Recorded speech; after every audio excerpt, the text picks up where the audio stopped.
looking at my clock and it's 6:03 a.m. And this is a very nice moment. It's a quiet moment. And we're doing this interview because it's a quiet time for you. It is, yes. When do you sort of write? Is it during this quiet time? Actually, it is. I teach and I have a toddler, so my life is very busy during the day. So I tend to carve out early in the morning or late at night to write. People say, "Oh, my creativity, I can only do it when it comes." But you're creating time to do this. I think it's important. At one point in my life, when I was single and less busy, I would wait to be inspired. But now I've learned is there's always time to be inspired. You just have to be more intentional about that time. And so in this phase of my life as a creative person, I've been carving out more time and working intentionally to write. So when did you first become a creative person, identifying yourself as such? Well, I always knew that I was a writer, that I was into the arts, even as a young child. I think, though, with growing up in New York City, going through public education, and then going on to college and graduate school, that process in itself took away from the focus of writing because I was more into school and work and not really dedicating time to write. I was always a reader, and so I started identifying myself, I would say, purposefully as a writer after I graduated from seminary in 2005. And I was working a full-time job and I wasn't happy. And I said to myself, what can I do to make myself happy apart from working?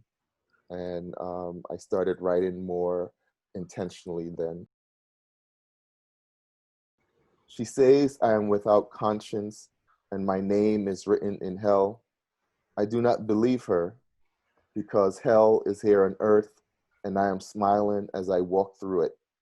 She gives me hell, but I do not say this, at least not now. I am tired of fighting and of being fought.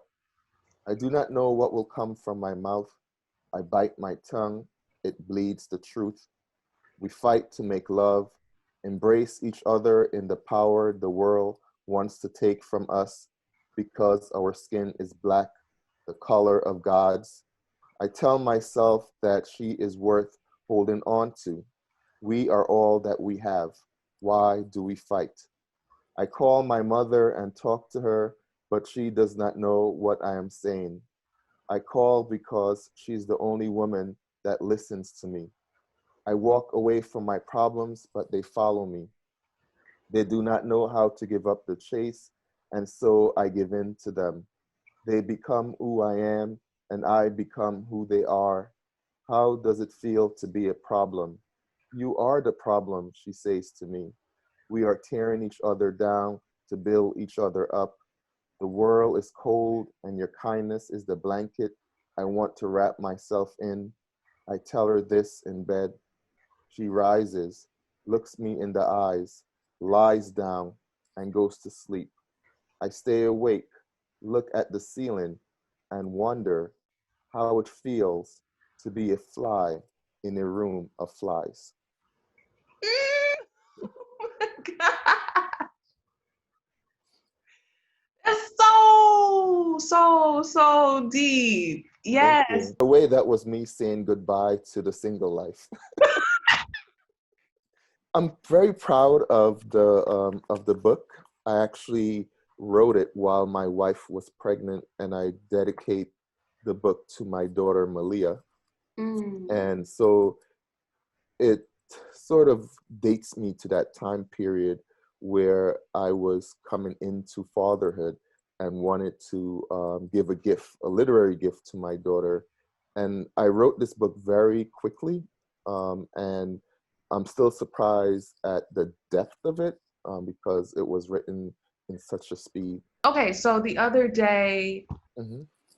I keep this book. I have this book um, in my bookcase, and I've always loved the title. I've always loved the energy that you put into it. I love that you sent it to me. And it was during a time where these words were needed for me, you know? Hmm. And when I saw it, I wanted to share it. And I'm just really grateful to be talking more about it in depth with you. And Sure. it was a joy to be invited the other day to your reading. You know, it was a special moment. Um, how long have you worked with Ethel?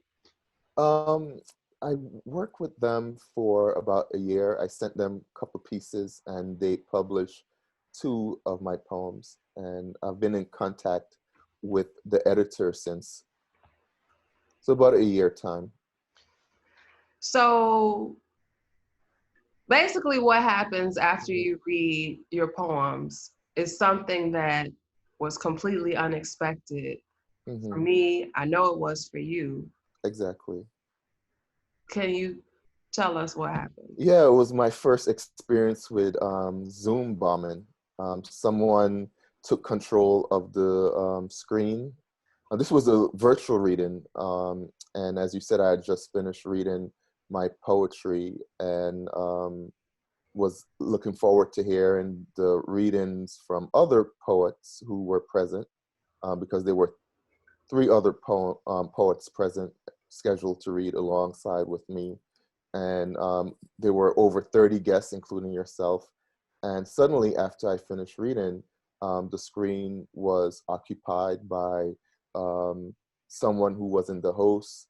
There was a drawing of a penis, I remember, a military personnel marching across, and the term white nigger was said repeatedly, and show us your tits reference to the host. So it was traumatic in some ways, but in some ways expected, because this is America, and people in our society unfortunately do evil things, but still not acceptable. There's no excuse for that type of behavior. When it happened, Elvis, I did not fully know what was going on. I thought, oh, okay, the next poet is sharing, maybe it's some sort of interactive presentation, Mm-hmm. you know, and it began, and I'm like, oh, this is interesting. You know, we've transitioned from talking about Harriet Tubman to now we're headed to Russia, it seemed like. Mm-hmm. And very quickly, when I was hearing what was being said, I said, oh no, Mm-hmm. this has been hijacked. Yes. And it was a first. It was a first. You know, you read about this and then it happens. And I gotta say, I was in a state of shock and I cried after. I cried because the moment that had been created by your words was profound. Mm-hmm. And it was literally the hijacking of that moment, the seizing of the energy, the emotion, and the shifting into a space of hate. I mean, did you interpret that at all related to your work?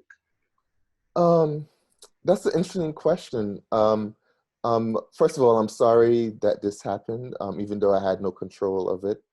And your word hijack, um, I think it's is appropriate in defining that moment. And if you think about it, um, our legacy as people of color, as Black people, um, involves being hijacked, Mm. from being taken as slaves from our homeland in Africa, from not being provided with adequate education in the settings in which we live. Um, think about the pandemic and not being um, not being sort of afforded with proper health care in terms of urban communities. These are all um, hijacking um, maneuvers by our government, by people in power. So there's a legacy of hijacking of trauma within the Black experience.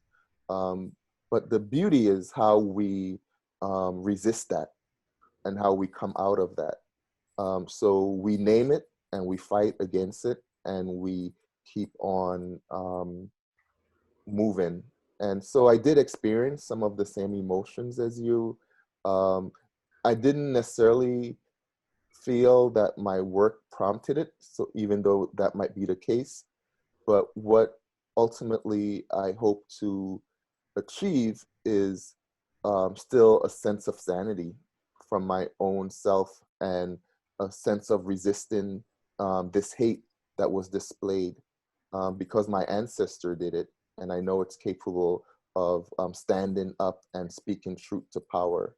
And if anything, it inspired me even more to keep doing what I'm doing. Because as I said, um, actions like those are not acceptable. They are inexcusable.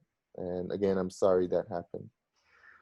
So what happens from here? I mean, Mm. basically after this situation, the hijacking, a recording was made for people to be able to view the poems that you read. This hijacking did not stop us from moving forward, even though we did so with less of an audience. There was a take two of the reading done privately and still virtually. And so if you go to the Ethel website or you go to their Facebook page, I posted on my Facebook page, you'll see myself reading along with the three other poets. Um, I have been writing during the pandemic as well. I just finished a series that includes 30 small pieces having to do with the pandemic, um, culling from news reports, my own personal experiences, and I want to create a chapbook based on what I've written so far in terms of the pandemic. And that will be self-published by myself. And I'll send you a copy. I hope to finish it, say, by next month. Awesome. I know we're sort of wrapping up. The sun has made its way here. Yes. Funny It's because already here in New York. Yes. when we got on, I was like, "Where are you?" There was so much light, even though it was 6 a.m. But what do you want people to know about yourself, sort of open mic, or about the process of writing, or just anything? Yeah. I guess about myself is that I am a person who um, like to think and reflect and to live. Um, and I do that through the arts. And I want to share pieces of myself with you, even though it's important to keep pieces of yourself too, in terms of self-preservation, sanity. Um, and I also want to encourage those who are um, creatives, I should say, to keep creating because the world needs your voice, needs your presence. We talk about our mothers and how they are both into fashions and they bring so much flavor into the world simply by being. And so I think that's my last point is just to be yourself um, and um, and the world needs who you are because you are special.